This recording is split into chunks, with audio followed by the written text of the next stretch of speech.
नमस्कार, खबर 10 बजे में आपके साथ मैं हूं आयुष सूर्यवंशी। बाराबंकी से इस वक्त की बड़ी खबर है। बाराबंकी में भीषण सड़क हादसा सामने आया, जहां तेज रफ्तार कार डंपर में जाकर घुस गई। हादसे में 3 लोगों की मौत हो गई है। एक शख्स घायल बताया जा रहा है, जिसे इलाज के लिए अस्पताल ले जाया गया। बाराबंकी के पुरवा गांव के पास की घटना है। तेज रफ्तार कार डंपर से जाकर टकराई। इस हादसे में 3 लोगों की मौके पर मौत हो गई है, जबकि एक शख्स घायल बताया जा रहा है। डंपर और तेज रफ्तार कार के बीच जोरदार टक्कर में कार सवार 4 युवकों में से 3 की मौत हो गई थी, जबकि एक युवक गंभीर रूप से घायल है, जिसे ट्रॉमा सेंटर रेफर किया गया है। वहीं पुलिस इस घटना की जांच पड़ताल में जुटी हुई है। कल देर रात की घटना बताई जा रही, जैसा कि तस्वीरों के जरिए भी आप देख सकते हैं। हैदरगढ़ का यह मामला है, पुरवा गांव, जहां डंपर और तेज रफ्तार कार में टक्कर की वजह से 3 लोगों की मौत हो गई, जबकि एक शख्स घायल है, जिसका ट्रॉमा सेंटर में इलाज चल रहा है।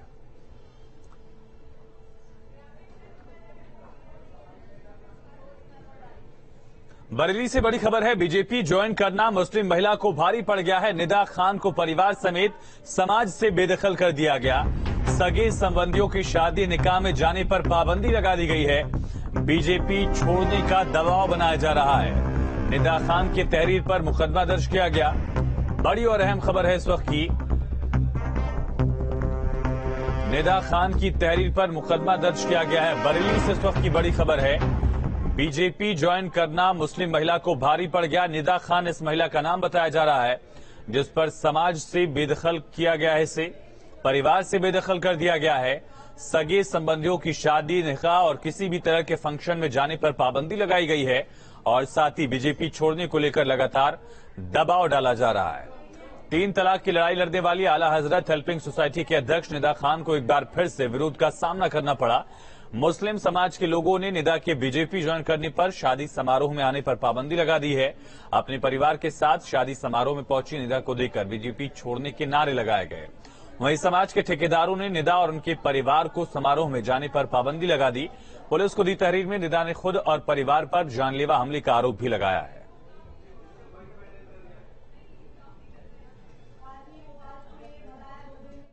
पहली बात तो जब मैं शादी हॉल में पहुंची तो मेरे मामू के बेटे का मैसेज आया कि तोबा करो तो आओ। मेरे जो परिजन थे उनका ये कहना था कि भाजपा ज्वाइन करिए, पहले उससे तोबा करो, उसके बाद ही हम तुम्हें शादी में शामिल होने देंगे।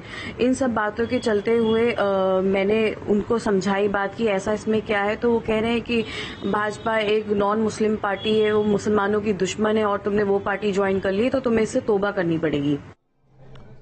तो ये बयान आपने निदा खान का सुना। निदा ने ट्रिपल तलाक को लेकर भी एक लंबी लड़ाई लड़ी, और उसके बाद उन्होंने बीजेपी चुनाव से पहले ज्वाइन किया था, जिसके बाद से ही लगातार उनके साथ गलत व्यवहार किया जा रहा है, ऐसा उनका आरोप है। पुलिस को उन्होंने तहरीर भी दी है। उनका तर्क ये है कि मुझे लगातार सगे संबंधियों का विरोध झेलना पड़ रहा है। उन सगे संबंधियों का कहना यह है कि बीजेपी नॉन मुस्लिम पार्टी है और बीजेपी से तौबा करना होगा, तब जाकर निदा को लोग अपनाएंगे उनके समाज में, ऐसा उनका दावा है, उनका तर्क है। साथ साथ उनके जो सगे संबंधियों के यहां शादी में जाने पर भी उनको विरोध का सामना करना पड़ता है, नारेबाजी सुननी पड़ती है, ऐसा उनका कहना है। परिवार को भी लगातार धमकियां मिल रही हैं। समाज से बेदखल कर दिया गया है, उनको बिरादरी से बेदखल कर दिया गया है। इसको लेकर उन्होंने थाने में तहरीर दी है मुकदमा लिखवाने के लिए, और बेहद अहम ये इस वजह से हो जाता है क्योंकि लगातार आपने देखा कि चुनाव के पहले उन्होंने बीजेपी ज्वाइन की थी, और उस वक्त भी अपने आप में एक बड़ा मसला ये था। शादी हॉल में पहुंची तो मेरे मामू के बेटे का मैसेज आया कि तोबा करो तो आओ। मेरे जो परिजन थे उनका ये कहना था कि भाजपा ज्वाइन करिए, पहले उससे तोबा करो, उसके बाद ही हम तुम्हें शादी में शामिल होने देंगे। इन सब बातों के चलते हुए मैंने उनको समझाई बात की ऐसा इसमें क्या है, तो वो कह रहे हैं कि भाजपा एक नॉन मुस्लिम पार्टी है, वो मुसलमानों की दुश्मन है और तुमने वो पार्टी ज्वाइन कर ली तो तुम्हें इससे तोबा करनी पड़ेगी। निदा खान जी बीजेपी की कार्यकर्ता के तौर पर हमारे साथ लाइव जुड़ चुकी है। निदा जी, बहुत स्वागत है। लेकिन सबसे अहम सवाल, ट्रिपल तलाक को लेकर एक लंबी लड़ाई लड़ने वाली निदा खान को आखिर अपने ही बिरादरी में, अपने ही सगे संबंधियों से विरोध क्यों झेलना पड़ रहा है?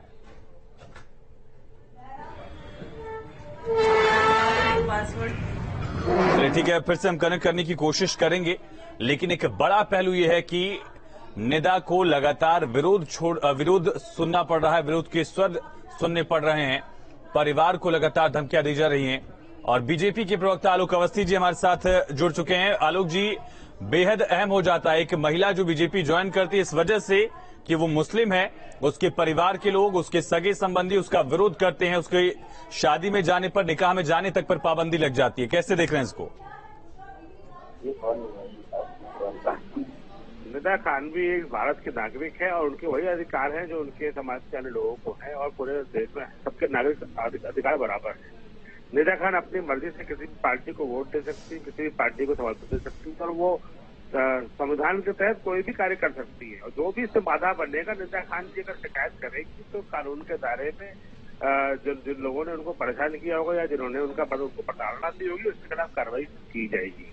और दूसरी बात ये भी है कि मैं निदा खान जी से ये कहना चाहता हूँ कि उन्होंने बहुत ही बोल्ड स्टेप उठाया है और उनको इसमें पीछे नहीं हटना चाहिए। वो अपनी मर्जी से इस देश में कुछ भी करने के लिए आजाद है और जो रूढ़िवादी प्रक्रिया है, जो 3 तलाक का विरोध करने वाले लोग थे, जो जिस तरह से चाहते थे कि महिलाओं को एक दोयम दर्जे का नागरिक माना जाए, तो ये उसकी एक निशानी है। मुझे लगता है समाज में भी काफी सुधार की आवश्यकता है और निदा खान जी को कोई भी जरूरत होगी तो भारतीय जनता पार्टी उनके लिए जो भी कानून सम्मत होगा उसको मदद करेगी। निदा का बयान भी हमने सुना है दर्शकों को। आलोक जी, उनका कहना है कि उनके ऊपर दबाव डाला जाता है, उनके सगे संबंधी शादियों में नहीं आने देते हैं।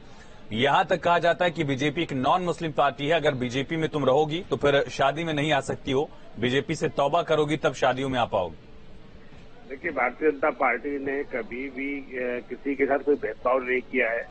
जो हमारी नीति है, जो हमारे प्रधानमंत्री है, जो गरीबों के मंत्रियां हैं, उन्होंने कहा था सबका साथ, सबका विकास, सबका विश्वास के साथ सबके प्रयास से काम होना चाहिए। हमारी जो भी सरकार की नीतियां रही हैं, चाहे वो गरीब कल्याण की नीतियां रही हो, हर चीज में हमने कोई भेदभाव किए बिना आज तक किसी के साथ भी कोई भेदभाव भारतीय जनता पार्टी ने नहीं किया। भारतीय जनता पार्टी सबको लेकर साथ चलने वाली एक अकेली पार्टी है। हमने कभी भी जो है किसी एक को धर्म के आधार पर या किसी जाति के आधार पर इंगित नहीं किया।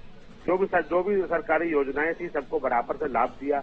लेकिन इसके बावजूद आलोक जी, देखा आपने बाबर वाला जो मसला था, अपने आप में बहुत ही संगीन किस्म का वो अपराध था। इस तरह के कुछ और मामले सामने आए जहां बहू ने, पति ने मिलकर अपनी मां को इस वजह से घर से बेदखल कर दिया क्योंकि वो बीजेपी की समर्थक थी, बीजेपी को वोट डाला था।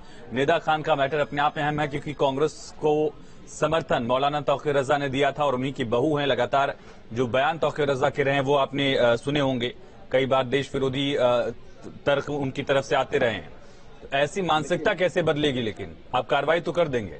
देखिए, मेरा यही कहना है, मानसिकता तो समाज के अंदर जागरूकता से ही बदलेगी और जो कानून का उल्लंघन करेगा, कानून का हम सख्ती से पालन कराने वाली हमारी पार्टी है, जो कि आदित्यनाथ कानून से कोई समझौता नहीं करते हैं और साथ साथ ये भी कहते हैं कि हम तुष्टिकरण किसी का नहीं करेंगे लेकिन अधिकार हम सबको देंगे।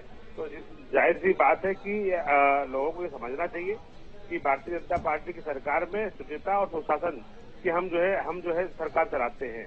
तो किसी से साथ भेदभाव करने का पहले ही प्रयास किया। तो देखा था किस तरीके से साहबानों के साथ इन्होंने दुर्व्यवहार किया था, उसको उसका अधिकार नहीं दिए। किस तरह से सायरा बानो ने उसको उठा करके जो सुप्रीम कोर्ट में गई, उनके साथ पूरा देश खड़ा हुआ। तो अब ये जो बदलाव की जो बयान है वो चल चुकी है, इसको अब रोकना संभव नहीं है। जितना जल्दी ये मान जाएंगे, सुधर जाएंगे, उतना ही अच्छा रहेगा। क्योंकि समाज को बांट कर देखना और साथ साथ जो है लिंग भेद करना कि महिलाओं के प्रति दूसरा व्यवहार रखना, ये अच्छी बात नहीं है। देश में सबको समान अधिकार है। एक महिला जो है एक बेटी भी होती है, एक माँ भी होती है, उसको समझदारी से भी देखना चाहिए और इस तरह की भावना दुर्व्यवहार ठीक नहीं है। कोई भी व्यक्ति कहीं भी जाने के लिए स्वतंत्र है। निदा ने खुद पर और परिवार पर जानलेवा हमले का आरोप भी लगाया है, इसको लेकर उन्होंने तहरीर भी दी है। कार्रवाई होगी आलोक जी, आश्वस्त करते हैं? निश्चित रूप से कार्रवाई होगी। तहरीर दी है, पुलिस बिल्कुल जांच करके सख्त कार्रवाई करेगी।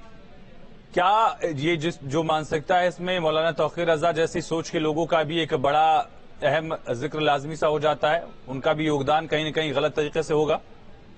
देखिए, जहर उगलने वालों के लिए देश का कानून है, निश्चित बात मानिए। देश बहुत मजबूत है, उसकी बुनियाद बहुत मजबूत है। इस तरह की जो चीजें थी आजादी के पहले हो चुकी हैं, धर्म के आधार पर बंटवारा हो चुका है। अब कोई अगर इस तरह की सोच रखता है या कोई इस तरह की बात करता है, देश का कानून बहुत सख्त है और देश का प्रशासन कई लोगों के हाथ में है। चलिए, बहुत शुक्रिया आलोक जी आपका जुड़ने के लिए, पक्ष रखने के लिए। आलोक अवस्थी बीजेपी के प्रवक्ता, उनका साफ कहना है कि सरकार की तरफ से कार्रवाई की जाएगी। कोई भी जो इस आधार पर भेदभाव करने की कोशिश करता